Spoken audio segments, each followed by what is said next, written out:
Live from KSAT 12, the Nightbeat starts right now. As temperatures plummet, one main thing stays at the front of our minds here in South Texas. Will the energy grid be able to support us? It's a question we ask because it has failed before. This afternoon, ERCOT pushing out an alert asking customers to conserve energy tomorrow morning between the hours of 6 and 10 a.m. Take a look at this graphic from ERCOT's website. It shows the anticipated supply and demand for electricity come tomorrow morning on the map. The blue line shows demand. The red line is the supply. You can see the supply line is just above that demand line, meaning the grid should have enough power. ERCOT pushed out that conservation appeal, but we've asked them for further details about what their plan is, and we are waiting to hear back from them. For now, let's get straight to Mia Montgomery, who's been timing this drop in temperatures. Mia, how cold could it get tomorrow morning? Yeah, it's going to get very cold out there tomorrow morning. In fact, we already have temperatures in the 20s here in San Antonio and surrounding areas, and that's going to continue as we head into the overnight hours tonight. So a hard freeze is expected, and what we've seen over the past couple of hours, we already do have some drizzle and some mist, even a few pockets of light rain that have developed. And because those temperatures are below freezing now, that is now freezing on contact. So I want to get you to some KSAT Connect photos that we have gotten in here over the past couple of hours, starting to see some of that light icy glaze on car windshields in and around the San Antonio area. This is from Fair Oaks Ranch. Here's another one taken from our friend Skywatcher there on the north side of San Antonio. Lackland also seeing a bit of a light icy glaze. Talked to my father-in-law over in Lavernia. He also saw some of that as well. And we even have seen a few reports of rogue flurries. That's not uncommon whenever we're starting to see the lower levels of the atmosphere cool. I want to get you to authority radar. Notice not seeing a whole lot around San Antonio right now. That's because the drizzle, the water particles, very, very fine and small. Sometimes the radar beam cannot pick them up, but we definitely do have some of that light icy glaze on those elevated surfaces. You can see as we look farther off to the east, just south of Seguin, a little bit of light rain pushing farther up to the north there. A few more sprinkles just to the southeast of Gonzales, as well as Shiner, and a few more across portions of Karnes County there near Kennedy, right along the Highway 181 corridor. Now, the big thing here as we continue on through the overnight hours and see a few more patches of freezing drizzle and some light freezing rain. Yes, some light ice will continue to develop on elevated surfaces, cars, street signs, things of that nature. But really, this is mainly going to be an issue for bridges and overpasses. We could see a few slick spots out there on the roadways, especially by tomorrow morning. So that's going to be something to think about if you do have to step out on those elevated roadways. Just be extra careful. Try to avoid them if possible. Other than that, it is the cold. Hard morning freeze expected overnight tonight and first thing tomorrow. Morning wind chills in the teens are expected. So that's also something to think about if you're stepping out for the march. You will want to dress very, very warmly. We're not finished with the cold after that. More hard freezes then follow Tuesday morning into Wednesday morning. By the way, on Tuesday, a gustier north wind kicks up. We could see wind chill values in the single digits. So we're going to really time all of this out for you, get you a very detailed look at what's to come over the next couple of days. Another check at your authority radar and your future cast. And of course, those temperatures coming up a little bit later on, guys. We'll see you then, Mia. Meanwhile, San Antonio fire crews investigating after multiple units caught fire at an apartment complex on Westward Drive near Highway 90 just after 6 tonight. When those firefighters got to the apartment, 2 units were on fire and others were being damaged by smoke and water. 3 families have been affected by that fire and are now being helped out by the Red Cross. No one was injured. According to fire officials, they believe right now that fire may have been started by a faulty HVAC unit, but as of right now, no official cause has been determined. Well, some roadways are already starting to get slick and glazed, as Mia just said, and our crews out in the field are reporting some of those spots are on the north side and stretching into the hill country. Where you would expect it. The night team's Avery Everett is live for us tonight at 1604 and 281. Avery, you've been speaking with city crews all day who are now not just transitioning from preparing, but they're actually responding out there. That's right, Tim, especially as we're starting to see some of that mist that Mia mentioned and feel those stronger winds. I mean, our gear has been out here for 10 minutes and we're already starting to see that icy glaze across the cameras and the lights. And like you said, I've been talking to city and county officials about what the next 24 hours look like, and they all say that they're ready to go. These cables will set on the rear tires. All set up. We lay them out. And now on standby. These are actually what hits the ground and makes that connection between the ice and the road pavement. With winter weather already on the way, the Barabo Verde Volunteer Fire Department says it's ready to respond and is already answering an increase in calls because of the cold weather. That's kind of what we're preparing for. A week long of preparations, now in use. We made sure everything was good to go all across our stations for emergency response. And they're not alone. Across the hill country, cities like Bernie say they've done all they can. Winterizing all of our utility equipment, making sure all of our trucks are fueled up. Now they're watching and waiting. The big issue is going to be really the frozen pipes if somebody hasn't prepared their home. City officials are urging people to just stay home, warning that bridges and overpasses could still freeze even after treatments. Make sure your phones and communications devices are charged. Everyone has their medications, hopefully, that they need prescription-wise. That being said, emergency crews say we're still going to answer 911 calls. They're ready to respond. So traffic here just off 281 near 1604 looks to be flowing pretty steady, but just about everyone I've spoken with, and you've heard it from Mia too, if you don't need to drive over the next couple of days, then don't. But if you do, make sure that you slow down and avoid any of those bridges or overpasses. Reporting live, I'm Avery Everett, KSAT 12 News. All right, thank you, Avery. Stay warm out there. Of course, when we talk about the weather, tomorrow is Martin Luther King Jr. Day, and there is a big march in town. Originally, it was supposed to begin at 10 a.m., but today we heard it will be pushed back to 11 because of these freezing temperatures. Commissioners with the march tell people to bundle up and be prepared for the cold and to take their time while driving in. We want people to be cautious in coming over to the march. If you have to drive the freeways, bridges, or flyovers, we either need you to go another route or not come. KSAT, of course, will be covering the march on GMSA at 9, and during our noon newscast tomorrow, we'll also be live streaming the march on KSAT Plus if you can't make it out there. The holiday also leading to some closures as we observe the MLK holiday. City Hall and most municipal offices will be closed. Public safety and emergency services will, of course, remain in operation, but all trash and recycling collections will be pushed forward a day. San Antonio public libraries, along with all Metro Health clinics, will be closed tomorrow. You can find a full list of the closures right now on our website, ksat.com. Now to a developing story. An 18-year-old man suspected of shooting a San Antonio police officer during a traffic stop early yesterday morning is now dead. San Antonio police say the suspect barricaded himself in a home last night near West Military Drive in 1604. At some point, police say he took his own life and he was dead at the scene. Police believe this was the man who opened fire on the officer. They believe the teen was a passenger in the car that the officer had pulled over for suspected DWI. The officer shot, went through surgery, and now is stable. Police say this is still an active investigation. 2 weeks after being arrested, San Antonio City Council unanimously votes to censure Councilman Mark White. The District 10 councilman faces a DWI charge. As our Daniela Ibarra explains, the vote is what White wanted. A public slap on the wrist. Motion carries. San Antonio City Councilors passing a resolution to censure District 10 Councilman Mark White. I think it's important for the council to make a statement about the standard of conduct that we expect for public officials. That's from the Express News about drunk driving in the city. All right, how much alcohol have you had to drink tonight? The vote comes days after SAPD released video of White's December 29th arrest. Sir, I am sober. Police say White admitted to having 3 beers. White says he did not feel drunk, but takes responsibility. My decision to drive home that evening was wrong. Anybody that has had even one drink should not get behind the wheel of a car. It's why he asked his colleagues to vote to censure him. Let there be no dispute. Let there be no fight. Let's move forward and let's pass it. Councilors have been no strangers to having to publicly rebuke their own. It's an opportunity. In November of 2022, they censured and passed a no-confidence vote in then District 1 Councilman Mario Bravo.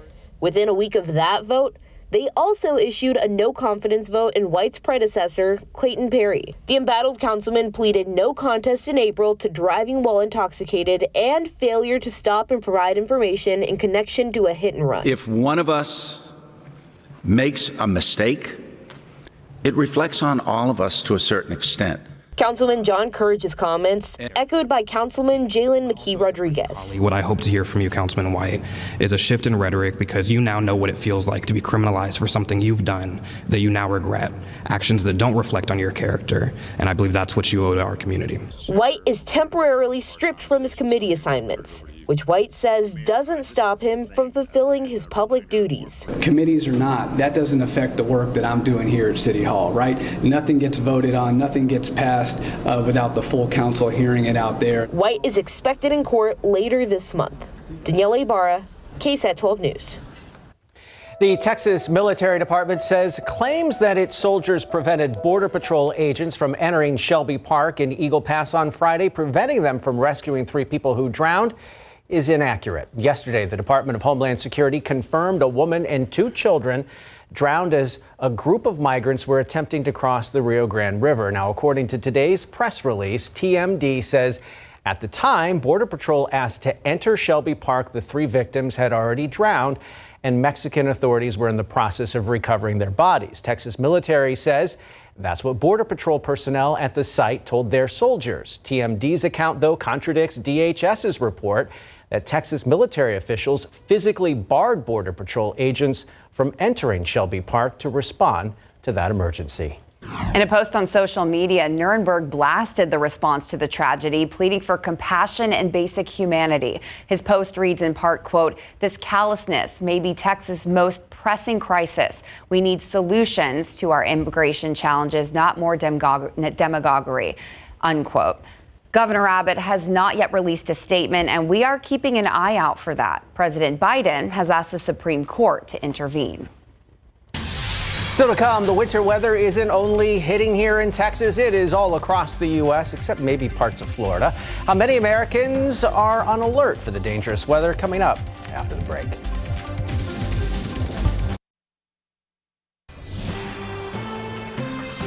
Of course, what happens here we're taking seriously, but people across the country are dealing with some serious dangerous winter weather. Yeah, the brutal cold, snow, heavy rains, and strong winds taking a toll, making travel difficult and forcing one NFL game to be postponed until tomorrow. Here's ABC's Morgan Norwood with the latest. More than 1 million Americans on alert for dangerous winter weather. The brutal Arctic blast bringing wind chills as low as -74 in Judith Peak, Montana. In Iowa, a powerful blizzard dropping nearly 10 inches of snow in Des Moines. This couple was headed to Florida but got snowed in. In Florida, it's I think 75 and sunny. So we'll trade the dusty snow for some sandy beaches, which we're looking forward to.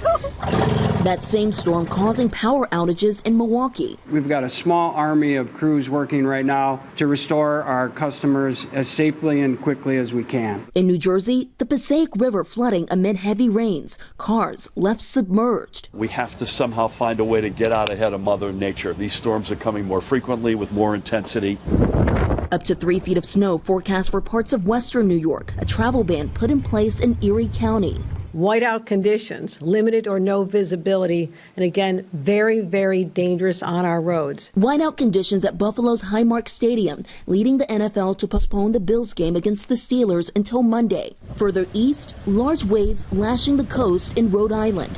She's gone! This historic fishing shack washed away in South Portland, Maine. And in Hampton, New Hampshire, neighborhoods underwater. Worst flooding that I've ever seen. It was an extreme flooding event for us. In the Pacific Northwest, strong winds from another weather system brought down this massive tree in Portland, Oregon. That storm now moving east and forecast to bring snow and an icy wintry mix to much of the South through Monday. Morgan Norwood, ABC News, New York. Burr. Want to warm up? Don't look at this picture.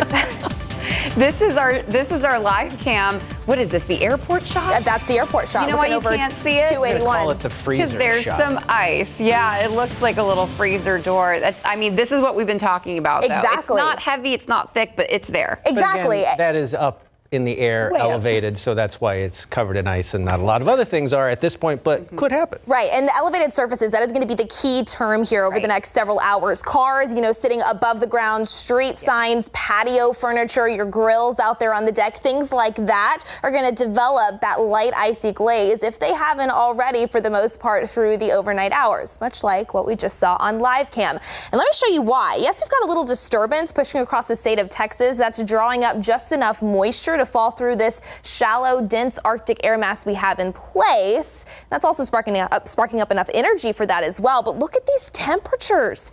In the 20s, low 20s here in San Antonio, 23 degrees over at SA International, upper teens in Rock Springs, still above freezing, barely closer to the Rio Grande, 37 in Del Rio, Eagle Pass, as well as Carrizo Springs. I want to broaden this out and get you a look at the temperature spread across the state of Texas. 67 in Brownsville, not too bad. That front is stalled just off to the north of the Brownsville area, but you take a look at the Panhandle, 8 degrees in Amarillo. If you think that's cold, take a look even farther up to the north. The Central Plains, 11 below in Omaha, 14 below in Bismarck. When you factor in gusty winds, it feels even colder than that. So wind chill warnings are in place for the Central Plains across the northern tier, even some winter storm warnings across the Rockies near Denver, Salt Lake City. That even stretches over to the Memphis area, the Tennessee River Valley, even into northeastern Texas. So this Arctic air in place across a good chunk of the lower 48, as we just saw. For us here in south central Texas, we do have a winter weather advisory in place through noon tomorrow. That is just because we do have some of that light ice falling in spots. We also do have a wind chill advisory in place, with those wind chills dropping into the single digits by Tuesday morning, and also a hard freeze warning with these bitter cold temperatures in the works. So I want to get you the latest here at your authority radar. Again, notable, a few sprinkles, eastern Gonzales County, western Lavaca County, just pushing through the Shiner area there. As we take a look farther off to the south, here's the latest on that batch of freezing rain and some freezing drizzle moving across 181 near Karn City, just south of Fall City there. It's moving up closer to the Sestahova and Kosciuszko areas. For us here in San Antonio, again, there's not a whole lot on the radar, but that's because this drizzle and mist is very, very fine, and some of it's actually falling below the radar beam. So we often look at visibility levels to show us where we could be seeing some of that heavier mist and some drizzle set in, and especially along I-10 near Bernie, Kerrville, those visibility values have dropped, even out west near Hondo. And with those temperatures as cold as they are, more of that icy light glaze is going to develop on elevated surfaces through the overnight, and we will need to monitor for some slick spots, especially on bridges and overpasses. So let me walk you through your future cast here through the overnight, for we are expecting more patches of freezing drizzle and freezing rain to develop by midnight. Some of that here in the San Antonio area, stretching up I-35 near New Braunfels, San Marcos, and Austin. By 2 o'clock in the morning, more of that even out west possibly by Hondo as well as the Uvalde area. By 6 o'clock in the morning, if you do have to step out on the roadways, do be extra careful. More of that in store here across the central portions of the region, along and east of I-35 near Pleasanton, Gonzales, even down into the coastal plains. But by mid-morning and especially into lunchtime, all of that's going to push farther off to the east. But we'll still be watching it for you, especially when it comes to those bridges and overpasses. The good news is accumulation is going to be very light, just up to about 1/10 of an inch. So be very extra careful on those elevated roadways. That light glaze is expected on those elevated surfaces. That does take us into tomorrow in terms of the march. Dress very, very warmly if you have to go outside. Temperatures in the 20s expected. Again, decreasing rain chances. The cloud cover still in store, and it is likely going to feel like the teens tomorrow morning and for a good chunk of the day. In terms of actual air temperatures, though, you can see northern Bexar County points off to the north and the east. We are going to struggle to climb above that freezing mark, and then skies clear a bit more by Monday evening. So that means hard freezes in store Tuesday and Wednesday. Single-digit wind chill values Tuesday morning. So if you're back at work, students are back in school, please dress very warmly for that. Then we finally start to crawl out of the freezer by Wednesday afternoon, and even more so on Thursday, guys. Man, I hope we survived to Thursday. 66. Winter's over. I'm going to ignore that. Get your ski clothes on if you're marching tomorrow, okay? We're in South Texas, sir. You don't get to talk about this topic. Yeah, it's 1 degree where I'm moving. All right. We'll be back. Larry's in the building. He'll tell us what's going on in the sports world. Deja vu all over again. The Green Bay Packers are still undefeated at AT&T Stadium after knocking off the Dallas Cowboys out of the playoffs today. One and done for America's team. Here's Larry with the preview. They are, in fact, not them boys. They are not. And I'll tell you what, Green Bay 6-0 at AT&T Stadium. That's 5-0 against the Dallas Cowboys. And that 6th victory is a Super Bowl one. So Green Bay is the first 7 seed to win in the NFL playoffs, and they ended to our capabilities. Frustrated. I'm very surprised. Just shocked, honestly. It's terrible. Obviously, I wish we were playing next week. I say this to our fans, how much you deserve us to not have this ending. You can certainly hear the disappointment, right? The Dallas Cowboys had home field advantage for at least the first 2 rounds of the playoffs, but the Green Bay Packers showed them no love while ending their season. We'll have more from the boys' disappointing loss.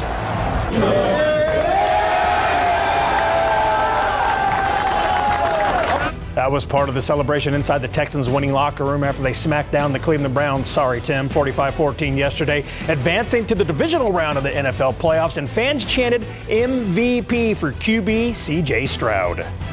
Trey Jones playing like he's back in high school. And he is filling it up. Yes, he was. Spurs guard Trey Jones set a new career high, dropping 30 on the Bulls last night, making 10 of his 13 field goal attempts. Now the Spurs will hit the road for 5 straight games, including Atlanta tomorrow afternoon, where they will see their former teammate and point guard DeJounte Murray, who's rumored to possibly be coming back to the Spurs. And should the Dallas Cowboys relieve Mike McCarthy of his head coach duties? That's our instant replay web poll. Vote on X right now. We'll have that result for you and much more tonight on Instant Replay. That seat is on fire. It is indeed. It is a 4-alarm fire. Yes. Thanks, Larry. We'll see you a little bit. Coming up in the next half hour, the big kickoff to the 2024 election just hours away. We're taking a look at how Republicans are preparing for the Iowa caucus. And our chances for ice may be slim, but it's best to know how to drive safely in those conditions just in case. We'll tell you what to do if you hit an icy patch while driving after the break.